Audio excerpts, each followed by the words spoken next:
I just started to focus on value versus currency. So in this business, you can make currency fast. You could get the bag really fast. Yeah. But how valuable is that going to be to you in the long term, on the long run, right? And I started to just look at, what do I want to actually have? What do I need to have an optimal life? Like, how much money do I think I really need to go on 5 vacations a year, or to get my hair done every month and get my, like, what do I really need? What is that? 200 grand, 100 grand? What is that? 500? What is that? How much? What is that per hour? Is that $500 an hour? Is it like 88 grand a month? Is it like, I just start to break down through the adversity. Yeah. I start to break down, like, how much do I really need? If I want to make $2 million a year, what is that per hour? What is that per week? What is that per month? Yeah. And I started realizing, I'm living like I'm in the glory. Like, I'm living a great life. I have an opportunity to truly live an optimal life and flourish without having to hang my basket further than I can reach it.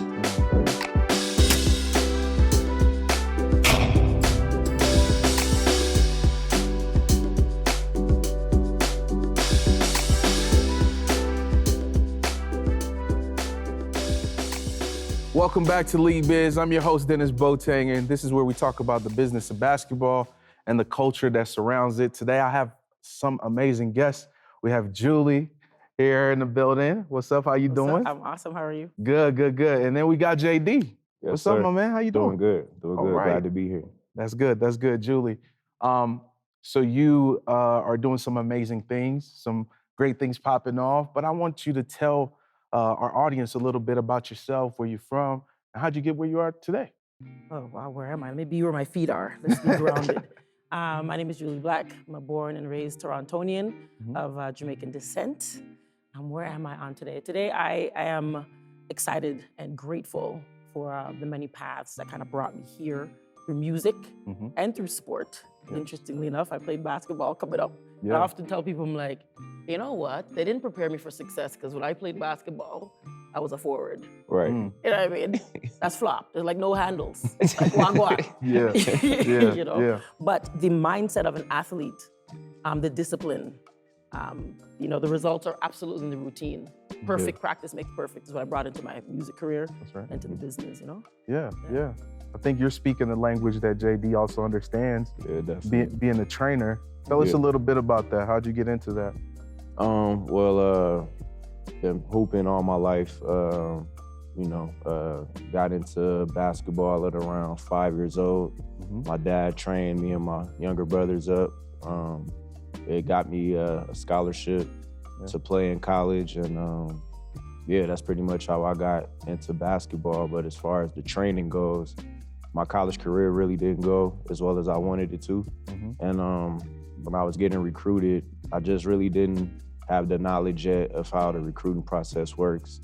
Just a lot of the ups and downs that a young kid can go through if he doesn't understand the recruiting process. So the reason I got into training was because I wanted to help all the kids that will have to go through similar things I went through. They wouldn't go through it with a blindfold on. I would be that guy that, as far as helping them with their skill set and telling them the pitfalls and what to look for, what schools to go to, what coaches to play for, et cetera. So. No, you're leading the youngest through the right path, right? Yeah, trying to, for sure. That's good. Here, Jully, I want you to tell me a bit. I mean, I heard your voice. I've been listening to your music today now. Oh, you've been binging? Binging on the Jully juice. I got to. I want to ask you, though, about basketball. What are some of your earliest basketball memories? Oh, my goodness. Well, there was never a mesh on the rim itself. Where I come from is like, just go play ball.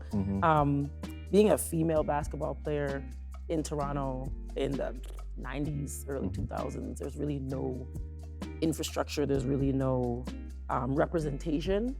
But there was always an opportunity to create community. And that's what I appreciated, and to this day, about the sport. And I have friends, a lot of female friends, who are very successful in various sectors, who all ran ball, played ball. And it's like, embracing our femininity, but we have that kind of ball mindset, where it's like sometimes you have to box out a certain person in your business, you have to really know how to post up.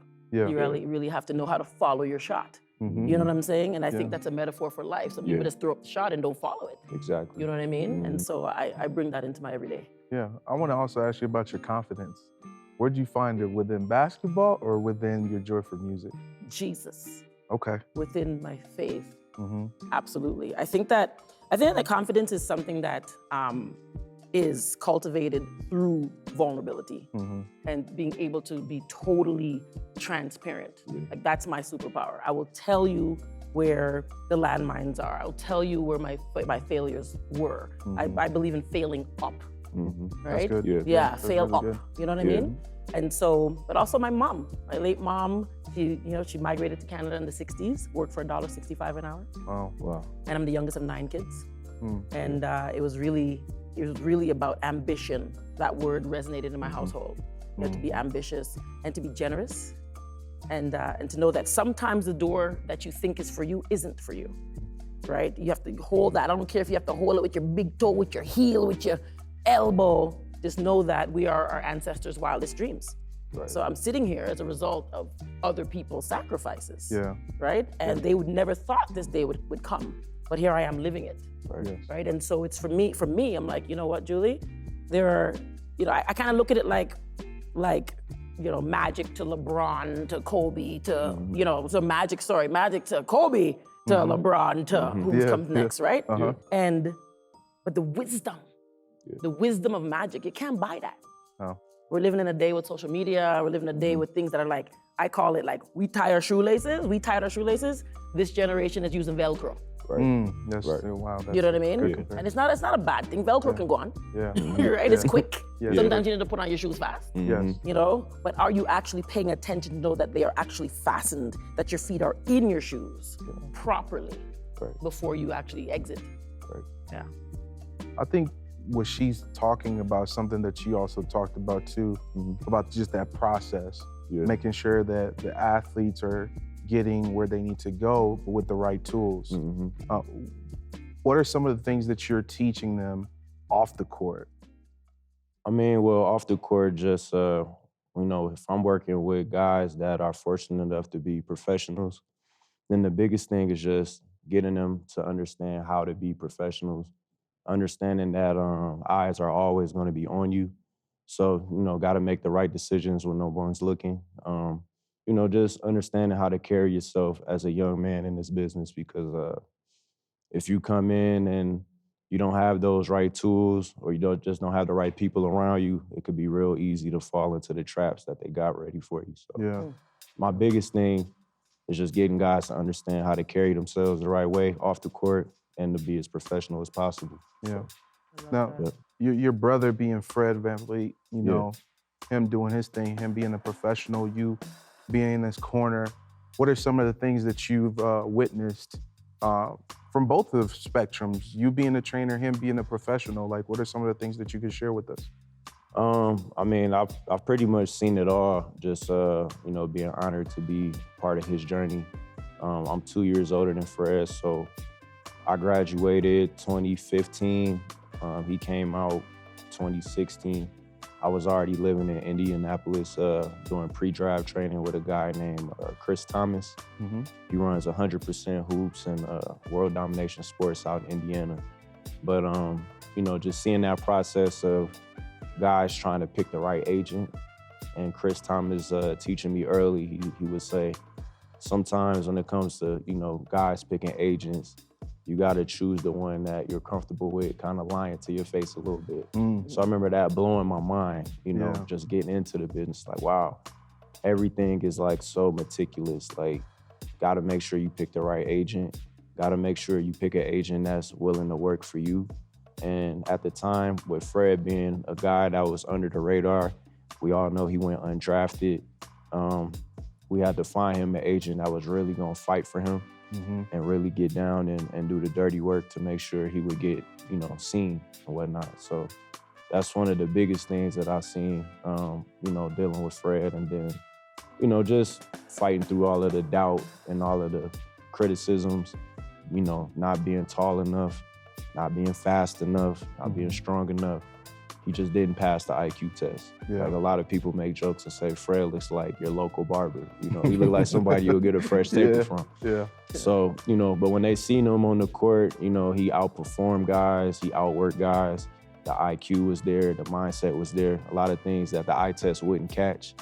So, you know, Fred has done an amazing job just carrying himself as a professional and just proving those doubters wrong. Yeah. So, no, I learned a lot though, just being around him and just, you know, just seeing the ups and downs to it. Yeah. So, and I'm sure he's learned a lot from you, being a big brother, guiding him through it all, being in his corner.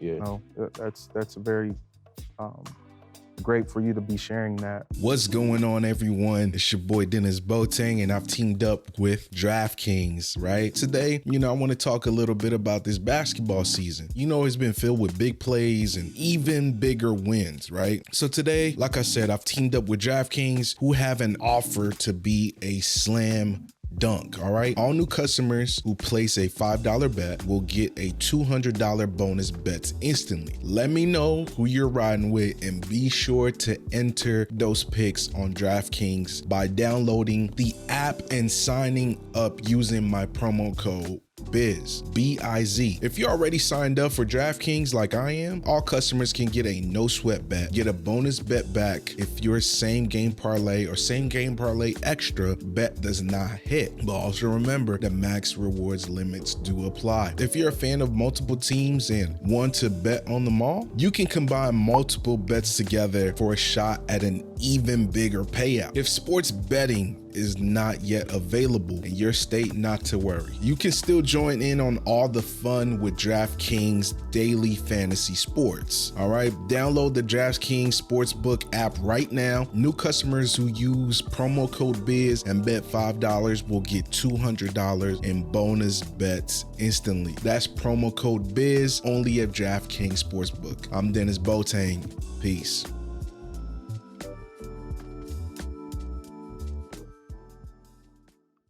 Jully, I would like for you to talk about the music part.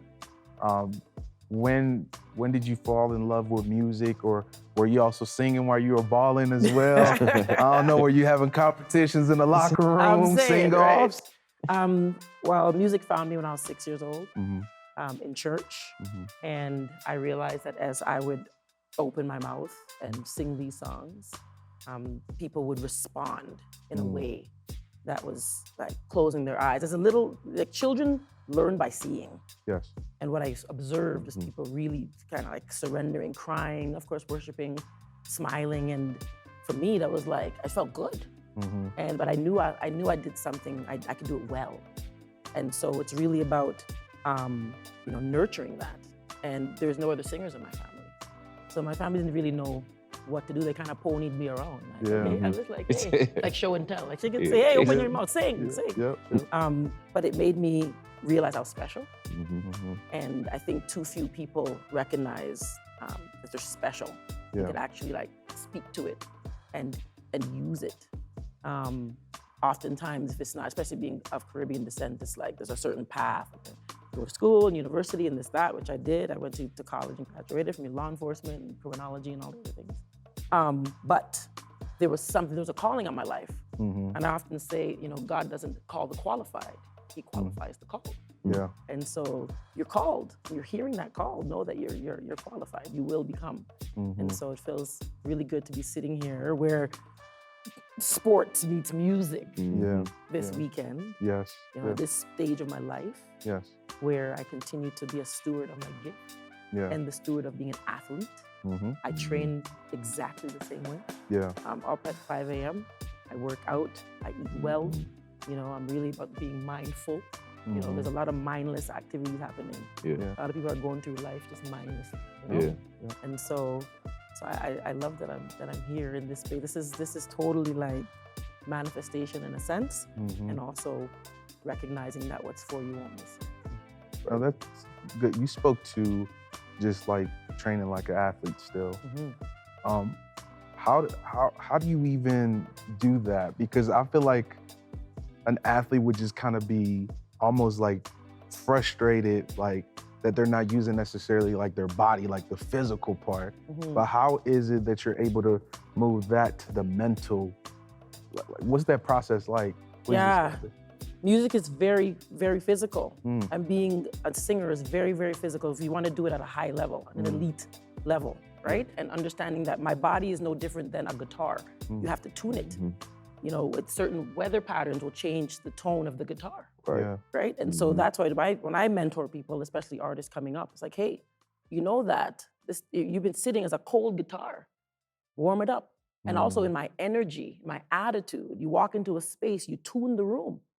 We have that ability. We have that in us innately to come in a space.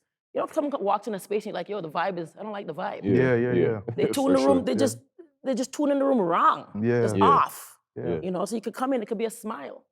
It's your presence. I often tell people like your presence is the absolute present. You could bring all type of Birkin bag and all type of thing, but your presence is flop. I don't want to be around you.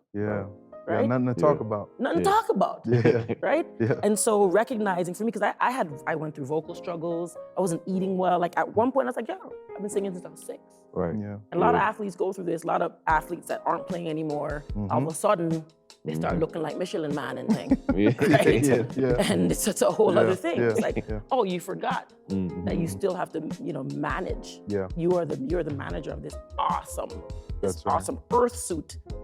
This is an earth suit. There's a spirit, there's a soul living in this suit. Right? Right now we're sitting here, no one will put us in a body bag. 5 minutes later, the Lord calls us, they're zipping us in a body bag. This is just it's just a temporary thing, right? That energy and that spirit, right? To be in spirit more so than motivated. To be in spirit is to be inspired. That's how I run my life. Man. You know? You dropping gems. You preaching, and I like it. I like it. Thank you. She talked about tuning the room.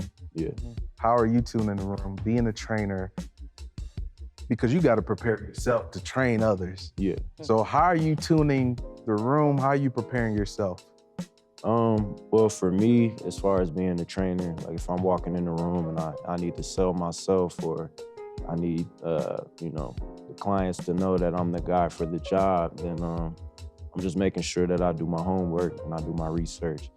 If it's a certain guy that I'm supposed to be working with and training, I'm gonna make sure I know his game, you know, in and out. I'm gonna make sure I'm always constantly watching film. I'm looking at tendencies. I'm seeing what his strengths are, what his weaknesses are.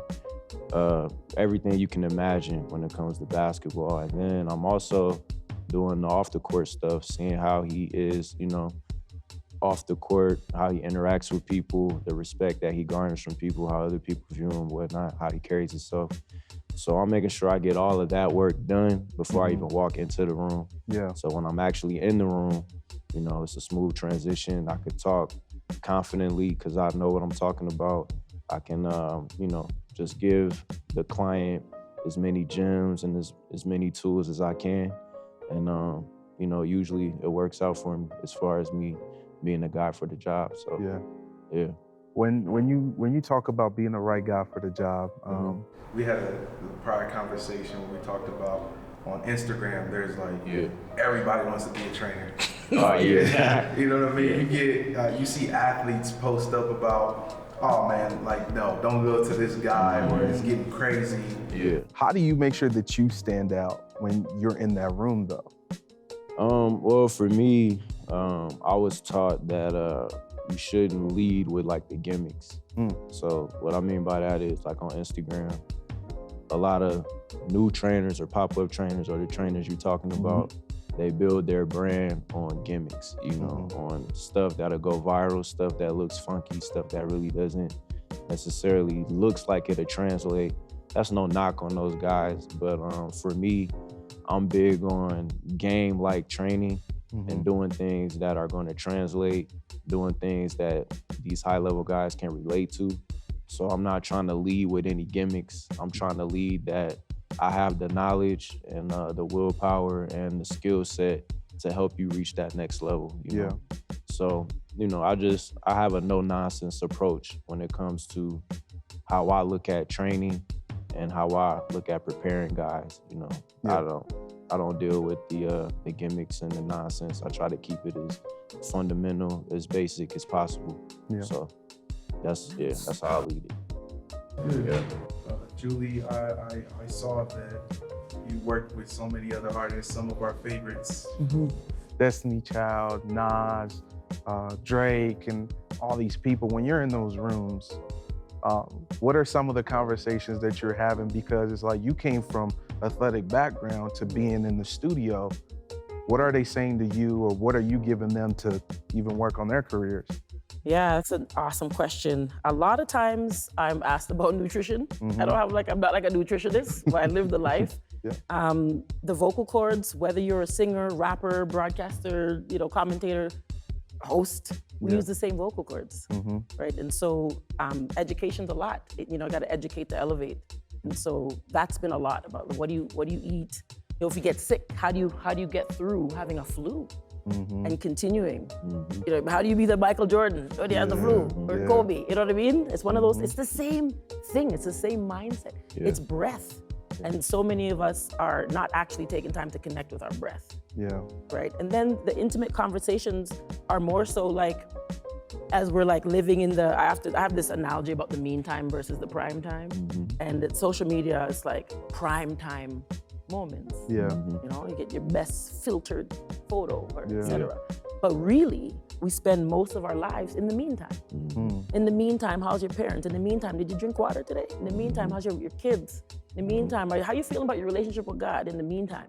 And so those are those conversations where, for me, like I'm almost too real. I think sometimes people have said to me, like, you could have been further, you could have been higher, all the things. But I recognize, like, for me to have my peace and to have this wisdom, I'd much rather know that, in my prime, I can look back and, like, if I sit here, like, I'm 99 years old and I've done all the things. Who's sitting at my feet? What am I telling them? More so than the possessions, So we speak about things like that. I remember Nas actually said to me, he was talking about women who pretend that they have talent to, like, everyone's a stylist. All of a sudden, everyone's a stylist. They have no talent. You know what I mean? And it's like, just to get it, just say you want a bone. Instead of saying you're a stylist. You know what I mean? Like this, you're kind of putting a bad light on those who actually went to fashion school and stitching the clothes and actually doing the things, right? So there's a truth that's been missing. And we speak about those things and how we really feel. Like, how's your mental health? Are you feeling sad? Are you waking up feeling sad? Are you feeling anxious? Are you trying to chase the high note that you've already hit? That's what happened to Whitney. She was chasing the high note. Michael, chasing the high note. And so I catch myself often, especially being Canadian and living in a time where it's much faster, much easier. Even in ball, there's lots of Canadian ball players, and before it was a one Nash, and that's that. You know what I mean? We're happy for the one Nash. So I think it takes a lot of humility to really continue to endure, but the race is not for the swift, it's for those who endure. How do you get through the fakery that you talked about? I think you need to definitely have a tribe, a trusted tribe. I have 3 special people. I have Lisa Washington, I have Jen Seif, and I have Usher Lovelace. And I feel emotional mentioning those 3 names. It's easy for me to... It's okay. It's all right. Yeah.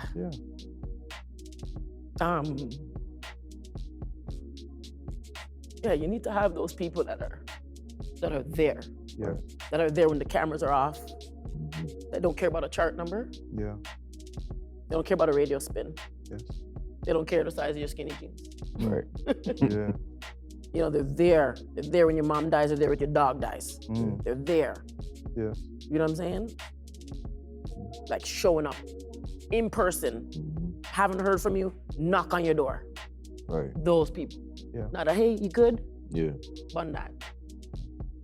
I think the emotion that you're sharing with us right now is so real and something that's missing a lot of times in some of the relationships that people are building, trying to get in the business or trying to get to their destination called there.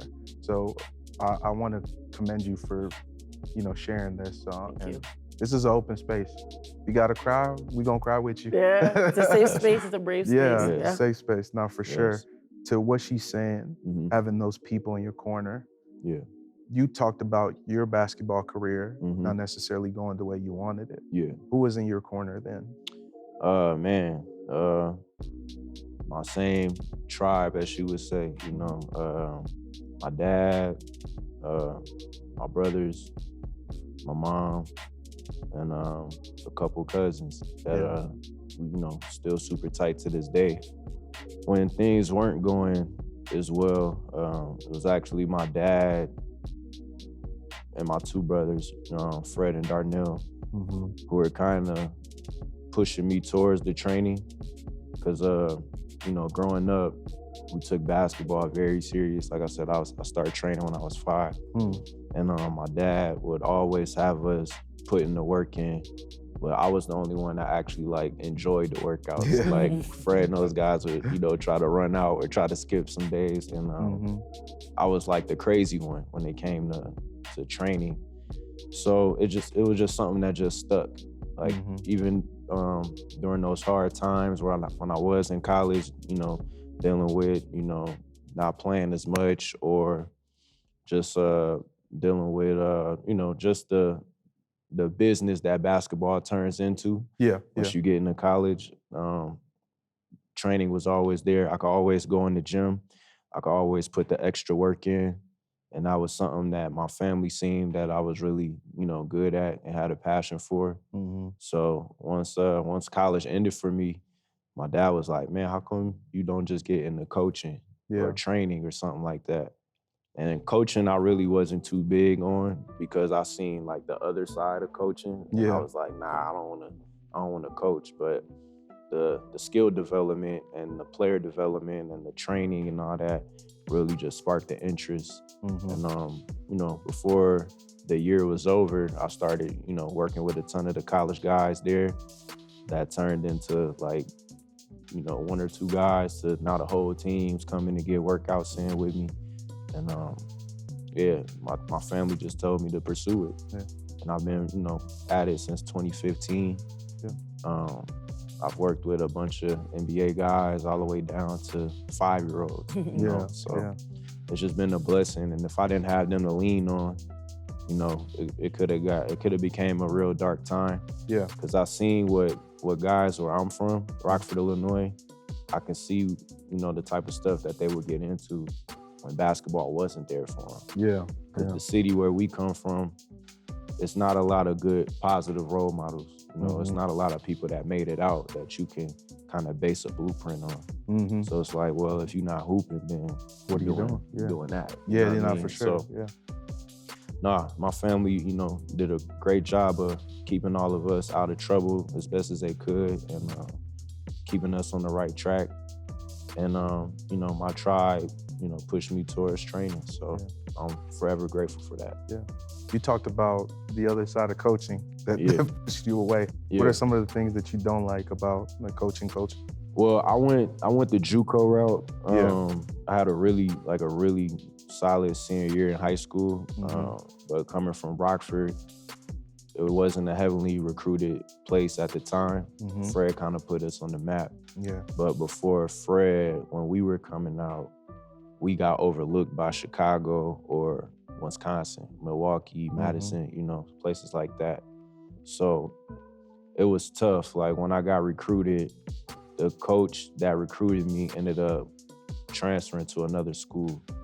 And the coach that was already there really didn't know much about me. And when I got there, it was just a uphill battle, just, fighting for time and, getting on the court. And it's JUCO, so I don't know if anybody's ever seen Last Chance U. It was, I was fresh out of high school, but everybody on my team was 23, 22, So I'm like a baby amongst grown men. So I seen a lot of stuff that you probably shouldn't see at that age. And just dealt with a lot. Coaches holding letters from guys because of, certain grudges he might have or just not being as professional as you would want them to. Yeah. You know, you might have a coach smoking with the players or something, you know, wow. just, Yeah. you know, just Yeah. craziness Yeah. when it came to JUCO. So I went through just a ton of that, Yeah. just seeing that side of coaching. Yeah. Where, you know, guys get recruited, as soon as they get hurt, they done with them. Yeah. Not really building relationships with the guys. Just, I seen the nightmare side to it. Yeah. Yeah. So that really pushed me into doing what I'm doing now. Yeah. I was like, I'm gonna make sure any kid that I work with won't ever have to go through what I went through, if I can help it. Yeah. So, yeah, that's pretty much the other side of coaching that I've seen. So, yeah. Yeah. Jully? Right. Obviously, you've been in the music, I don't even want to call it game, but in the music arts and field or industry for a while. What are some of the things that you've had to overcome in the times, whether tough times or things that you have to even check yourself on to be the best you?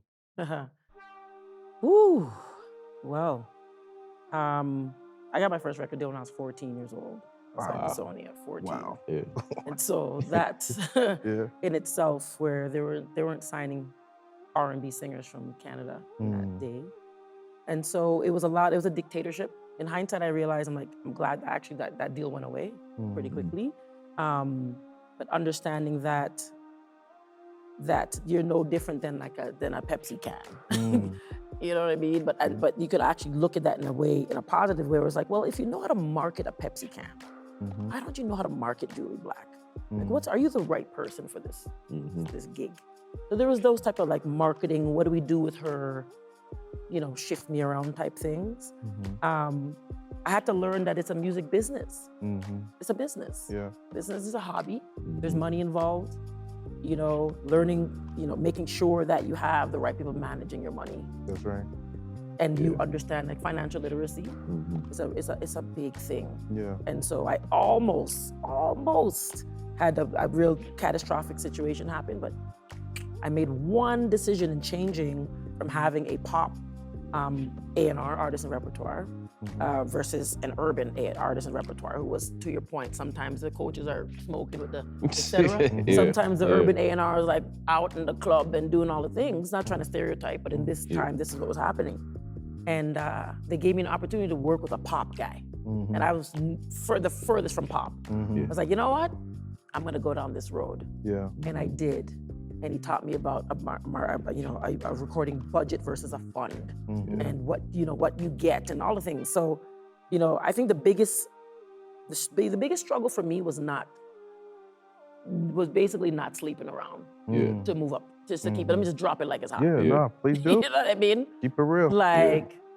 If I decided to lay on my back, things probably would have went a lot further, higher, faster, right? I had publicists staging to put paparazzi in the bush to go sit on Nas's lap now. It was actually a thing. Wow. I want you to sit in his lap at this time when they were at Circle House in Miami, the studio, Lenny Kravitz, all these different people are there. And I was like, wow, this is it's like wanting to meet your idol. Like the music business is like my idol. And then finding out that they're just the worst person ever. And I was like, this is what you want me to do? Right. And it was heartbreaking. Yeah. Really, really sad. Of course, I didn't do it. And just all type of deals that came and went. How did that make you feel though? In the moment when you realized yo, this has all been a lie? Did you want to quit? You ever see The Truman Show? Yeah. It felt like that. It felt like some Jim Carrey vibes. Yeah. This was not real the whole time. But I often, I realized though that there's always a lesson in it. I had to really dig for the lesson. It was heartbreaking, trust me. But recognize that it's in cultivating this wisdom that I'm going to actually have longevity, and recognize that I just started to focus on value versus currency. So in this business, you can make currency fast. You can get the bag really fast. Yeah. But how valuable is that going to be to you in the long term, on the long run, right? And I started to just look at, what do I want to actually have? What do I need to have an optimal life? How much money do I think I really need to go on 5 vacations a year, or to get my hair done every month and get my, like, what do I really need? What is that? 200 grand, 100 grand? What is that? 500? What is that? Mm-hmm. How much, what is that per hour? Is that $500 an hour? Is it like 88 grand a month? Is it like, I just start to break down through the adversity. Yeah. I start to break down, like, how much do I really need? If I want to make $2 million a year, what is that per hour? What is that per week? What is that per month? Yeah. And I started realizing, yo, I'm living, like, I'm in the glory. Like, I'm living a great life. I have an opportunity to truly live an optimal life and flourish without having to hang my basket further than I could reach it. Right. You see what I'm saying? Yeah. My mom used to always say that, don't hang your basket further than you could reach.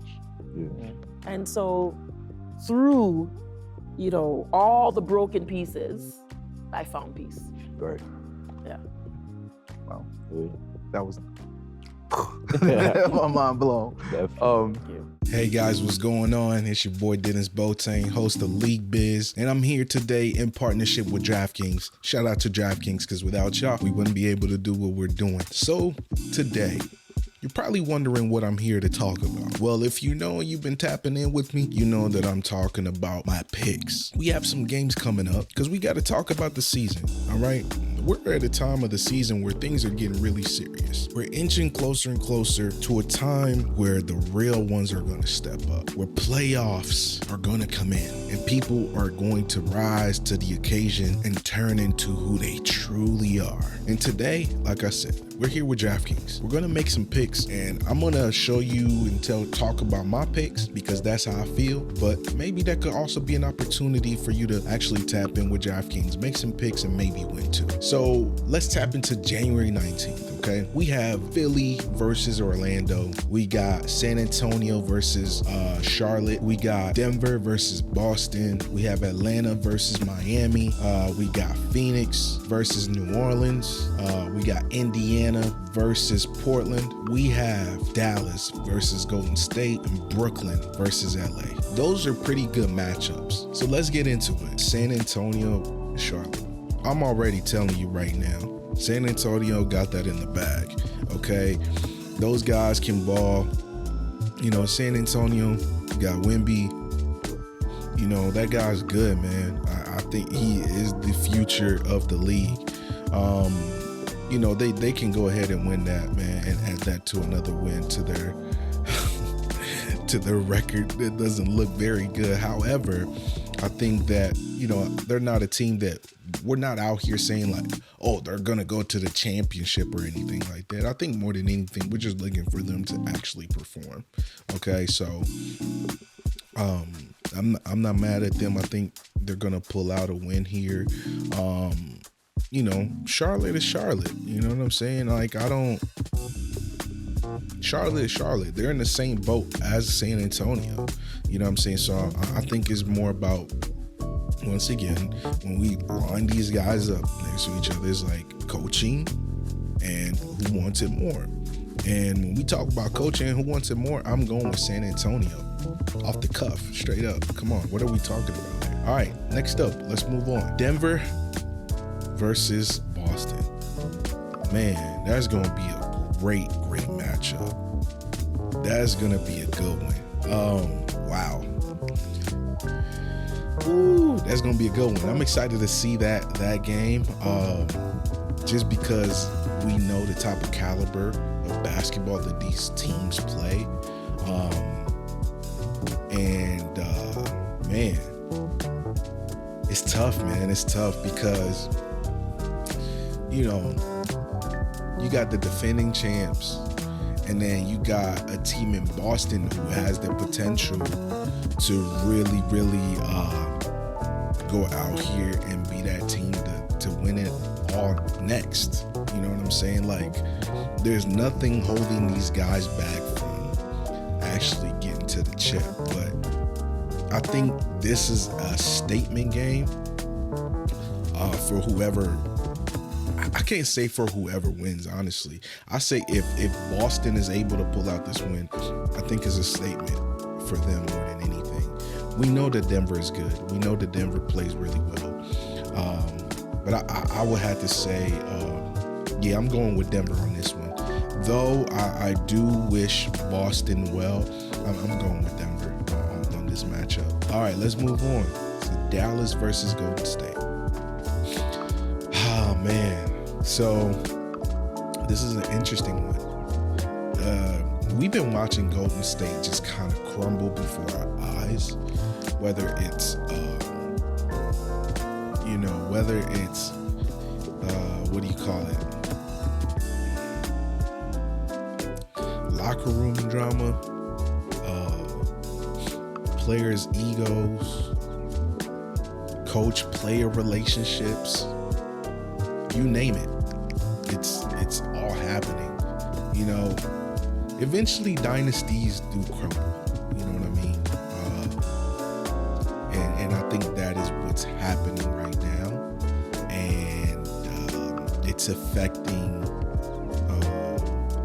the players. It's affecting the chemistry. It's affecting the expectations. And then you also have a GM there that is not scared to trade you. You know what I'm saying? So the three-headed monster being, Green, Curry, and Thompson, I think, let's see if they can get one last go around. I don't think that's going to happen. But who's to say? You know what I mean? These guys have a different type of drive. But, I had to talk a little bit about what's going on with them and what I think. But I think a team like Dallas, man, they're focused. They're looking good. They're looking good. I think they continue to ball out. They're hungry. You know what I'm saying? And even with them, there's some changes and everything, but everything is intact. The culture is intact. They have a culture which is all about taking care of your own. It's like a family, but also winning. They got that winning mentality, which I love. So shout out to Dallas. Go ahead, get that win. So with all that being said, those are all my picks for January 19th. When it comes to the games that are going to be happening, and I hope you watch and that you make your picks wisely as well. And guess what, man? This has been in partnership with DraftKings. Thank you, DraftKings, for giving me the platform to be able to share my picks. And you guys can do the same and go out there and do your thing. Peace.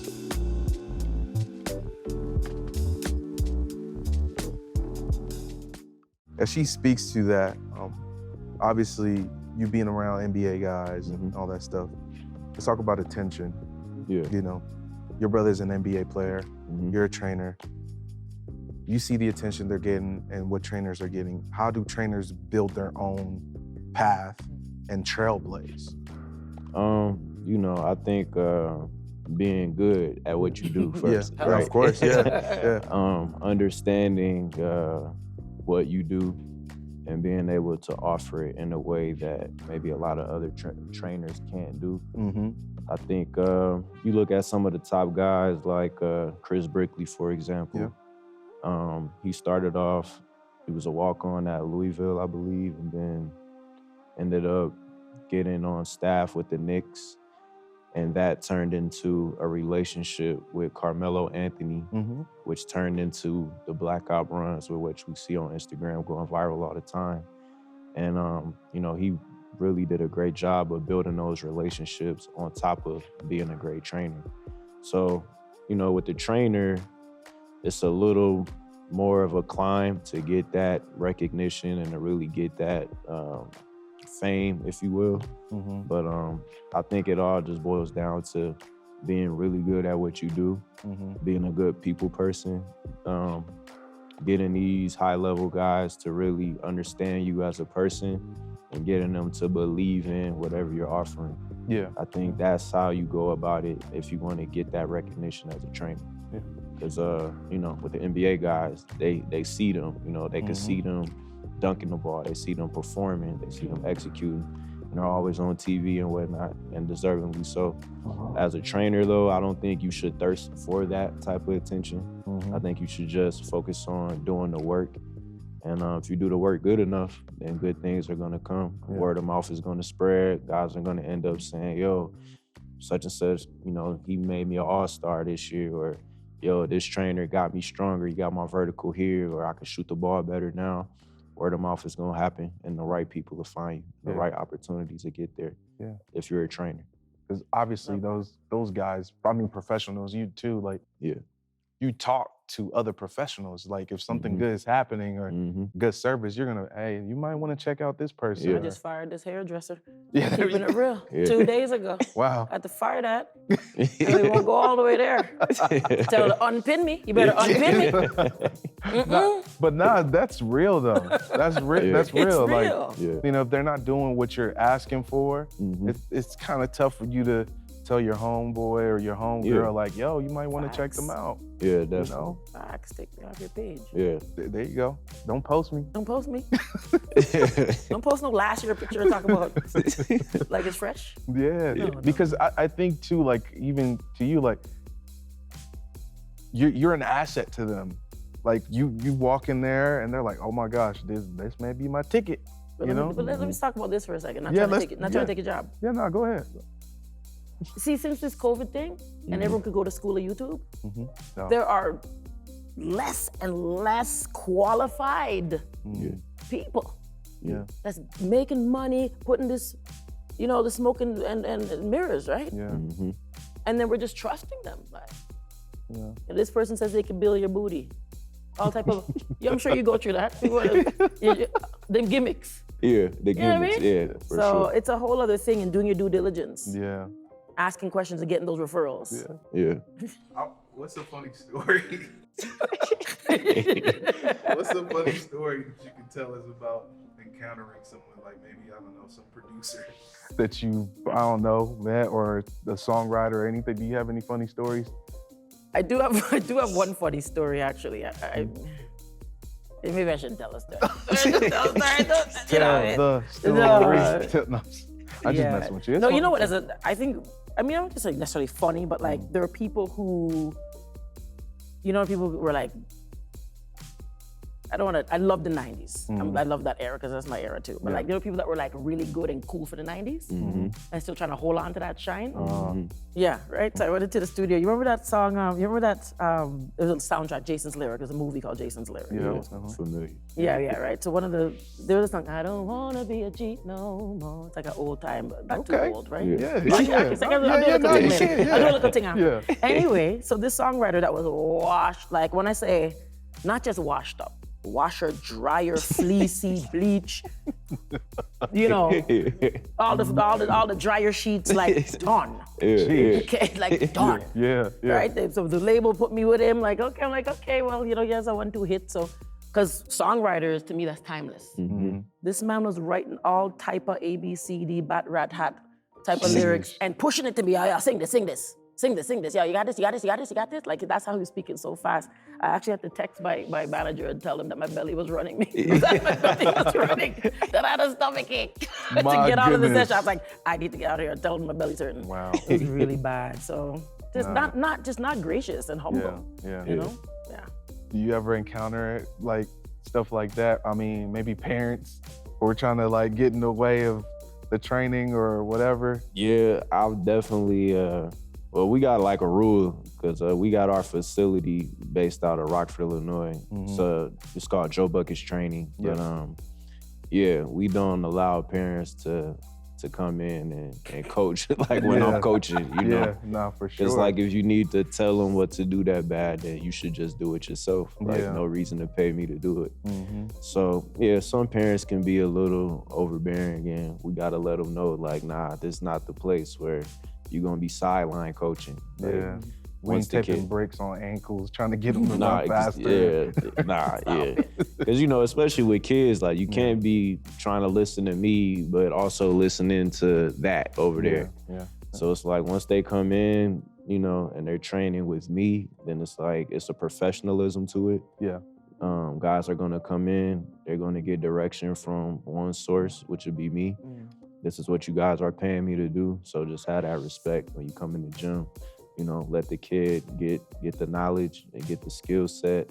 And then, you know, we talk about whatever we need to talk about after or before, but never during though. Yeah. Never during, yeah. Right. Gotta follow the rules. Yeah, definitely. You know? Yeah, because it happens. Yeah, I'm sure. I've seen it. Yeah. You know, and man. I want to talk about performance. Obviously, you are on the big stage. You got something big coming up too that I would like for you to talk about. How do you feel? How do you prepare? And how do you execute? Well, how do I feel? Yes. I feel grateful. Yeah. I feel extremely prepared. Yeah. There is some anxiousness, even in preparation. And that's what keeps me grounded. So I feel my belly turn and I feel my body responding to the thought. I'm like, okay, you're still in it for the right reasons. That's my barometer anyway, right? Yeah.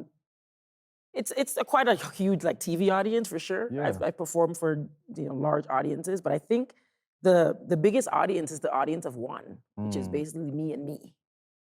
And it's self-criticism and, limiting beliefs, wanting to do this anthem. There's been a lot going on in our country in Canada around Indigenous rights, around that type of thing. And so I had to consult. I didn't have to. I chose to consult with Indigenous friends. And I kind of did a crash test route version on the morning show, a live morning show, because our anthem says, it goes, "Oh Canada, our home and native land." But I decided to say, "Our home on a native land," because we're on native land. So that's something that I'm gonna do tomorrow and do it with the blessing of the Indigenous community. Wow. It's interesting because they came up with this term, whoever they are, BIPOC, Black, Indigenous, People of Color. Yes. Do they do that term in America? We hear people using it. I've Yes. heard it. You heard it? It doesn't seem like you hear it much though.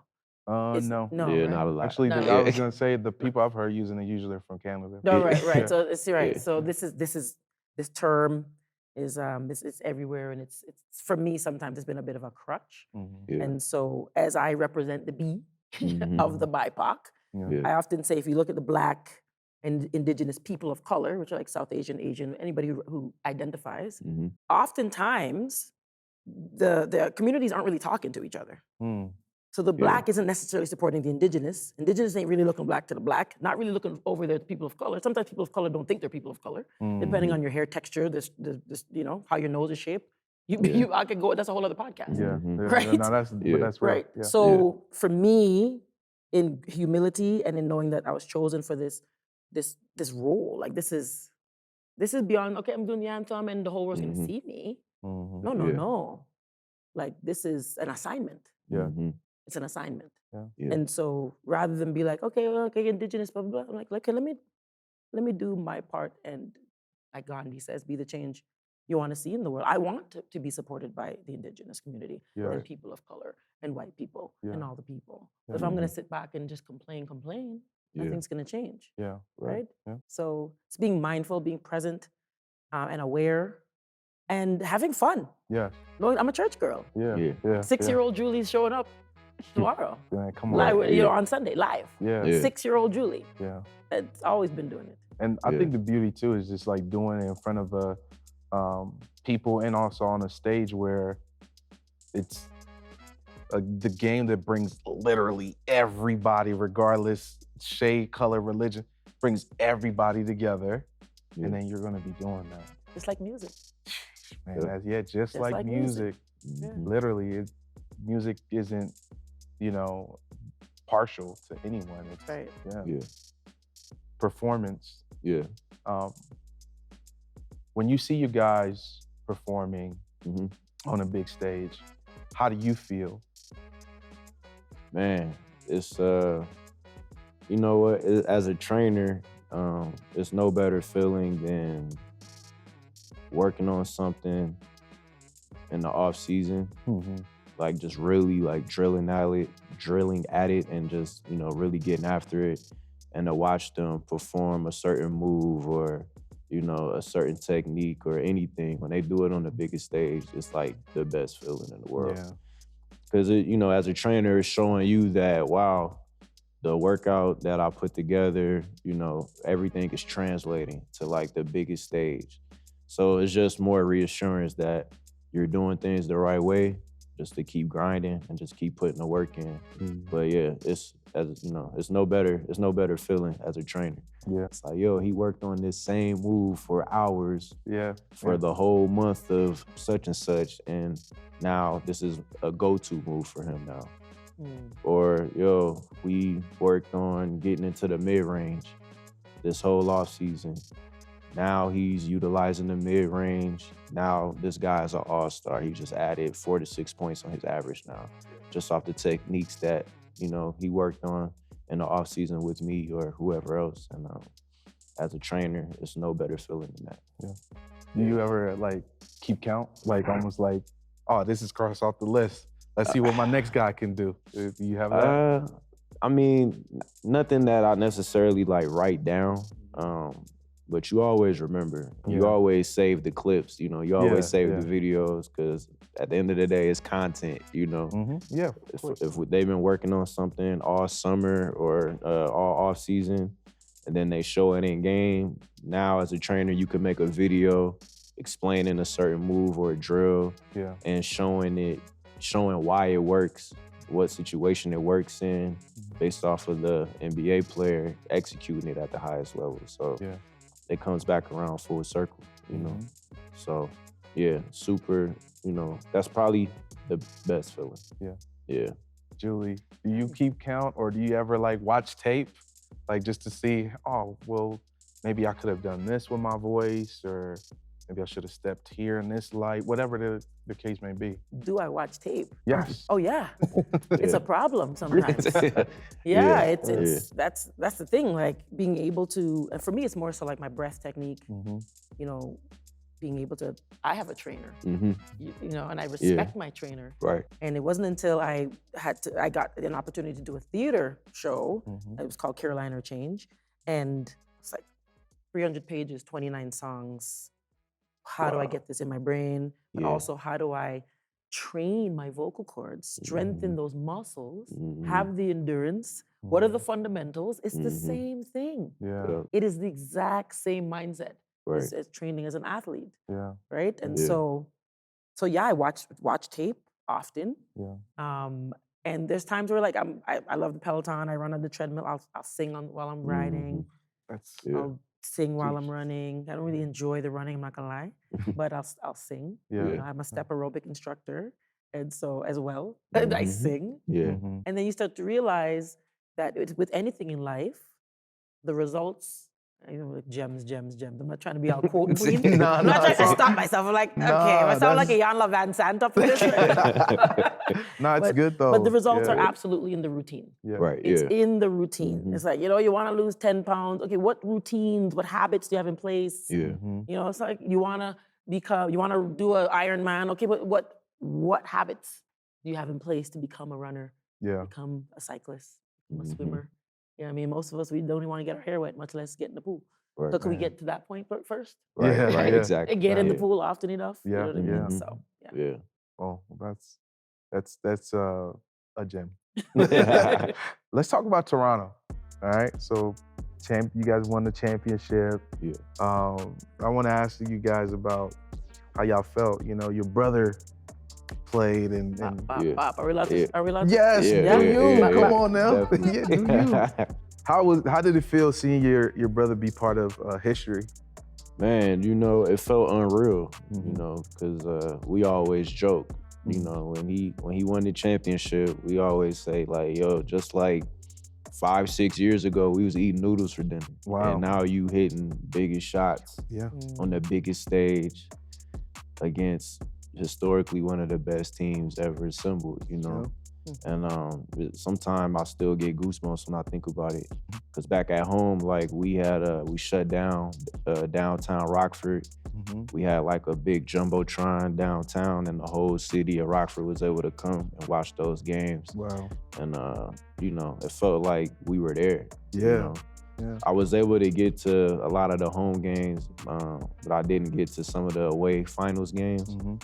And that downtown experience was just amazing. It felt like we were there, we popped champagne, doing all of that. Hey. Yeah, and it was just so surreal, just a crazy moment. Because again, like I said, where we came from, you know, eating noodles, sharing clothes, sharing shoes, and then, you know, undrafted, you just add everything together, and then for him to perform the way he did, because you know, before his son was born, he wasn't playing that well. And then you know, after Junior came, he was able to just really just, you know, take a deep breath, take a step back, and to perform his role the way he did was you know, it was just amazing. So still get goosebumps thinking about it. I can feel your energy. Yeah, not facts. I'm just visualizing everything that you were describing. I'm like, hey, maybe I should be a Toronto Raptors fan. But maybe. How was it for you? You know, being from Toronto, like historical. You know, how'd you feel? Do you remember where you were? Yeah, I was at a sugarcane restaurant with Lisa, with Lisa Washington to be exact. In that moment when the victory happened, but I remember the city just feeling really excited, and there was a sense of a we got this in the air. You know, it felt really good. It felt like I was on the court. It felt like all the things, you know. But understanding that like basketball in Toronto, like Toronto's like Maple Leaf vibes, you know, it's like hockey, you know. So to see so many people come in on the basketball vibes was really nice. I think for me, I go back to 2019 often enough, and actually this moment, this All-Star weekend will always remind me of that time, because during that playoff season, I was like kind of on deck to do the anthem. And it was like, okay, you're gonna do it. Okay, yep, they want you. And it didn't happen, right? And I was super disappointed.